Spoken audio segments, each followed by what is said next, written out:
Hey guys, how's it going? It's 8-Bit Eric. Today we're going to check out an interesting H.P. Lovecraft inspired single player experience on the Nintendo Switch called The Sinking City. And I gotta say, the whole dark atmosphere and vibe of this game is what attracted me the most to wanting to check it out. So I'm going to play through about the first half hour or so of the game just to show you guys what it's about. I've played it quite a bit, but I'm going to start a new game right now. So the first thing that I noticed about this game was its imagery. Like, look at this. And these cutscenes for a Switch game actually look pretty good. You know, they're not too shabby. A lot of people always give Switch games crap for the way that their appearance is and stuff. But honestly, taking a look at this, the cutscenes are pretty good. Now, the actual game itself kind of looks a little rough around the edges and stuff, but it's alright. I think this game is very fun. It kind of reminds me a little bit of, like, Fallout, a little bit. The way the gameplay plays and everything. And a little bit of, like, Arkham City with some of the detective work and stuff. So you play as, like, a private investigator who's starting to have a lot of, like, weird visions and stuff. And he makes his way to a city that is kind of dark, mysterious, has, like, weird monsters going around. It's kind of like an out-of-body experience. As a matter of fact, I don't want to spoil too much of it for you, which is why we're only going to be playing early parts of the game, like for the first case or whatever. But yeah, just look at this. Look at this game. Doesn't that look so weird? Is that Cthulhu? I get into this stuff. I was an English major, so I like H.P. Lovecraft and like gothic weird type of stuff to read. Alright, so now the game is beginning. My character was having a weird vision / nightmare. So the mystery begins. I'm going to this area to figure out why I'm having these things, and I kind of like an Indiana Jones outfit on, but here we go. Now we are going to grab and collect a lot of the stuff. Alright, we're heading out. Let's go this way. So it's for a single player experience. It's what caught my eye. There is a lot of voice acting and stuff, narration, a lot of like dialogue trees and stuff. I'm not really sure if the dialogue trees affect your playthrough, if they do like alternate endings or anything like that. So yeah.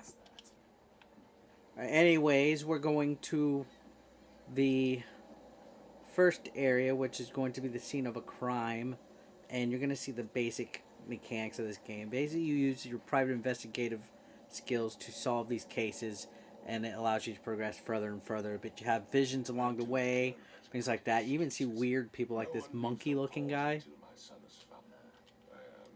So, like, when I said it reminds me of Fallout, it's how these conversations are. Even, like, the animations of the characters remind me of, like, Fallout 4. Like, look at it. So now he gave me instructions to find out what happened to his son. We're going to enter this fisherman's house, and you're going to see I have certain abilities that help me figure out just what went on. But also, I get to explore a little bit. And there are a lot of stuff to salvage or scavenge. You know what I mean? Kind of like games like Skyrim and Fallout and stuff. This game has a lot of open world environments. And crafting, and you know, it's honestly a lot more robust than I thought it would be, and that's honestly what attracted me in the first place. So here's a crime scene. We're going to use some of our skills to figure this out. Alright, so I talked to that dude, and now we're going to use Mind Palace, which is one of my skills. Okay, so look at this dead body. His face beaten to a pulp. That's no bueno. No bueno. Okay, and here we go. So now we're going to look at Mind's Eye. So we're going to activate it and hold it right there. We're going to see a vision of something that happened with this actual item right here. And that's some Exorcist stuff right there. for real. Alright, so The Exorcist. And now we got recognition, retrocognition. So that's where I could see kind of like what Batman has in Arkham Asylum is basically what I was saying. So you're gonna kind of see the scene of a crime a little bit, and you have to guess these little orbs that you see right there. You have to guess what part took place first in order to gather evidence. So we're going to basically say that, okay, so it looks like there was a fight, somebody ran, and these guys were in here. This looks like this happened first. So we're going to go to 1. Then these guys naturally would have came out. 2. The guy got shot. So we'll say that's 3. So the guy fled. Now we're going to do Mind Palace, which is my other thing. This is kind of like you put your clues together. So something happened, right? Attacked the fishermen at their house as soon as he regained. Lewis shot. Nope, I was wrong on that one. There we go. So if you get wrong on your evidence, it kind of doesn't really allow you to. Whoop, there we go. I am just messing up. It's all right. Good thing I already did this. So Alfred, sudden psychotic outbreak. There we go. 1 fisherman is missing. He fled when wounded.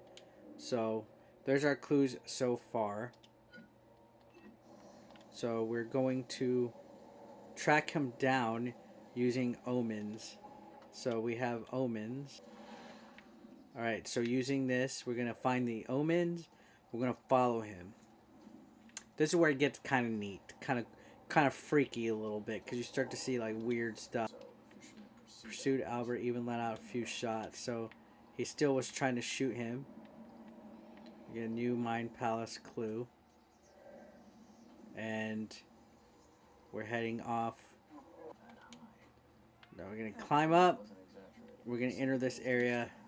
And you're going to see our first bit of combat against these like weird monster creatures. Honestly, I think the game gets very weird here. To a point where I'm like, okay. Here's another clue. Pick it up, something in the pocket. So we got a bloodstained note. Now, check it out. There's going to be a monster that pops up any stinking second. And it gets me every time. And when you're getting closer to a clue, the edges of the map start to do that weird, wavy, ghostly looking thing. You see that? That means you're getting close to, like, the right proper areas and stuff. So here we go. There's usually a monster. Yep. Where you at? Come on. Okay, I don't see it. So let's hit this. And here we go. We got a murder. Oh, body. We found a dead body. Killed that guy. Now this is a really dark game. It's hard to see. Especially with the light being pointed at me. The fighting mechanics aren't that great. You also have a gun, but bullets are actually currency also in this game, and are used to like buy stuff and persuade people. So I try to save my bullets as much as I can. So we're going to go back out, and I'm going to use Mind Palace to figure out some more evidence right here in a minute. So let's go outside where it's safer. And Mind Palace. So, let's see. Lewis left the crime scene. Oh, no, I've just messed all that up. So, Barr is indebted to Lewis. Okay, I sometimes it just doesn't... There we go. So, Lewis may be at the bar. Sometimes it just doesn't do it right, and I don't think it penalizes you. So, don't cringe at my detective skills. Alright, so we're going to the bar. We're not talking Seamus and Cesaro either. I mean, look at the atmosphere real quick. Let's take a minute to appreciate it. Sure, it looks a little rough around the edges on some of the characters and stuff, but I mean, this is pretty impressive for a Nintendo Switch game. And I mean, a lot of people cut the Nintendo Switch short on its games quite often. Like it's almost like, oh man, Nintendo Switch always gets a short end of the stick with graphics and stuff, but it's not wrong. All right, so we're at the bar. Let's talk to the bartender. Welcome to Under the Kill, what do you want? So basically, I'm gonna ask him. I'm looking for a man by the name. I know where he's at. Even if I knew. So he's not ratting. You want him gone? I can help. I know you owe a debt to Mr. Flynn. So the bar owes money to Mr. Flynn. So bartender did give me the key, and it's time to go get this guy. And you're about to see the weirdest thing about this game. Some of these characters are in it. Hey, who are you? Look at this fishman type of guy. Reed, private investigator. Mr. Throgmorton. So this is the guy that shot the other guy, and the plot thickens here. Alright, so I'm figuring out questions about why he did stuff, things like that, and I'm going to base what my action's going to be afterwards for the case. Alright, so now I got all evidence collected. Let's do our Mind Palace. So, was Lewis aware of his actions, or was he mentally affected? Is what I think. I think he was fully aware, but I don't know. You know what? Let's be a nice guy. Let's say he was mentally affected. Alright, there we go.